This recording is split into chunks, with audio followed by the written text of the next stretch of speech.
Hello, I'm Sebastian. Welcome to 9 Trees podcast. Today, I will summarize and review the book, Frostbite: How Refrigeration Changed Our Food, Our Planet, and Ourselves by Nicola Twilley explores the hidden infrastructure that makes modern eating possible.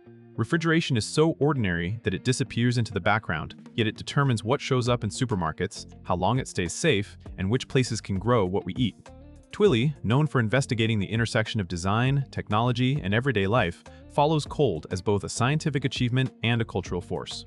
The book connects the rise of artificial cold to global trade, public health, labor, warfare, and the transformation of taste and seasonality. It also confronts the costs, energy demand, refrigerant chemicals, and the emissions footprint of keeping food and medicine cold across continents. By moving from early ice harvesting and cold storage to today's sprawling cold chains, Frostbite argues that refrigeration did not just preserve food. It preserved particular economic systems, reshaped cities and kitchens, and changed what people expect from nature. I will give you key takeaways from this book. Firstly, from ice harvests to mechanical cold, building a new utility, a central topic is how refrigeration evolved from local, seasonal ice to dependable, industrial cold that could be produced anywhere. The book traces the shift from cutting and storing ice to the development of mechanical systems that created stable temperatures year-round. This transition matters because it turned cold into a utility, similar to electricity or running water, and allowed businesses to plan supply chains rather than react to weather. Twilley emphasizes that refrigeration is not just a machine in a kitchen. It is a network of equipment, standards, technicians, and institutions that made cold predictable. The spread of cold storage enabled new kinds of warehouses, refrigerated rail cars, and later refrigerated trucks and containers, each step extending how far food could travel without spoiling. The result is a world in which freshness is often engineered rather than local. This topic highlights how technical innovation intertwined with regulation, insurance, and scientific ideas about microbes and decay. It also shows that the benefits of refrigeration came from systems thinking, temperature control, packaging, handling rules, and the social trust that chilled goods were safe. Secondly, the cold chain and the global diet, abundance, variety, and distance. Refrigeration underpins the cold chain, the linked sequence of cooled facilities and vehicles that keeps perishables within narrow temperature ranges from farm to consumer. The book explains how this chain reorganized agriculture and retail, making it practical to ship meat, dairy, seafood, produce, and prepared foods over long distances. That capability expanded choice and lowered some forms of waste by slowing spoilage, but it also promoted centralized processing and consolidation. When distribution relies on refrigerated transport and massive cold storage hubs, producers that can scale up gain advantages, and smaller local suppliers may struggle to compete on price and consistency. Twilley connects this infrastructure to the modern supermarket and to consumer expectations of constant availability, regardless of season. The cold chain also shapes the kinds of foods people eat, encouraging more animal products, chilled beverages, and convenience items that depend on reliable temperature control. At the same time, it introduces vulnerabilities, breakdowns, power outages, and bottlenecks can quickly become safety crises.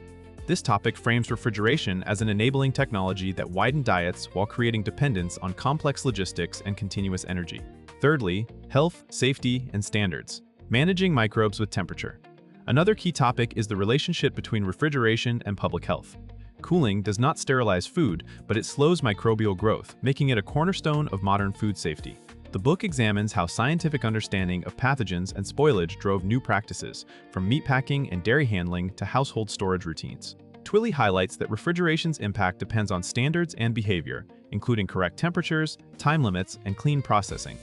The rise of chilled distribution required shared rules about what safe cold means, how to monitor it, and how to verify compliance. This fostered new tools and jobs, such as temperature logging, inspection regimes, and refrigeration maintenance. The book also considers the paradox that refrigeration can create.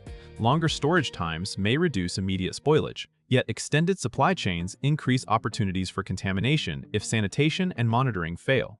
In homes, fridges changed cooking patterns, leftovers, shopping frequency, and meal planning, shifting risk from daily purchase to longer storage. This topic positions refrigeration as both a health intervention and a discipline that demands constant attention to invisible variables, particularly temperature and time. Fourthly, energy, emissions, and refrigerants. The environmental price of cold, Frostbite, confronts the environmental consequences of making cold ubiquitous. Refrigeration consumes significant electricity across homes, supermarkets, warehouses, and transport, and that energy use links directly to greenhouse gas emissions depending on the power source. Beyond electricity, the book addresses refrigerants, the chemicals that circulate in cooling systems. Historically, shifts in refrigerant choices have reduced some hazards while introducing others, and leaks can have outsized climate impacts. Twilley frames this as a systems problem.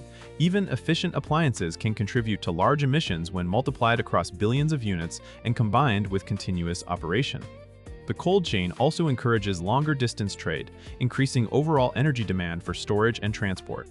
This topic emphasizes that environmental accounting must include not only the refrigerator in a kitchen, but also the upstream and downstream infrastructure, chilled warehouses, display cases, refrigerated trucks, and the backup systems that keep them running. The book points toward the difficulty of decarbonizing cold while maintaining food security and medical logistics. It invites readers to think about better design, policy, and maintenance to reduce leaks and improve efficiency without sacrificing safety. Lastly, culture, taste, and the human relationship to freshness. Beyond technology and logistics, the book argues that refrigeration reshaped culture and even personal identity. When cold storage becomes normal, freshness becomes an expectation rather than a seasonal privilege, and taste adapts to chilled supply. The book explores how refrigeration affects what people consider ripe, desirable, or safe, and how it changes cooking habits by enabling leftovers, bulk shopping, and new forms of convenience. Twilley also considers how cold mediates our relationship to time. It pauses decay, extends planning horizons, and reduces the need for preservation techniques like salting, drying, or fermenting in daily life. Yet these older methods carry distinctive flavors and cultural practices that can fade when cold becomes dominant. Refrigeration also influences architecture and domestic routines, from kitchen layouts to shopping schedules, and it shapes emotional comfort through the promise that food will be there when needed.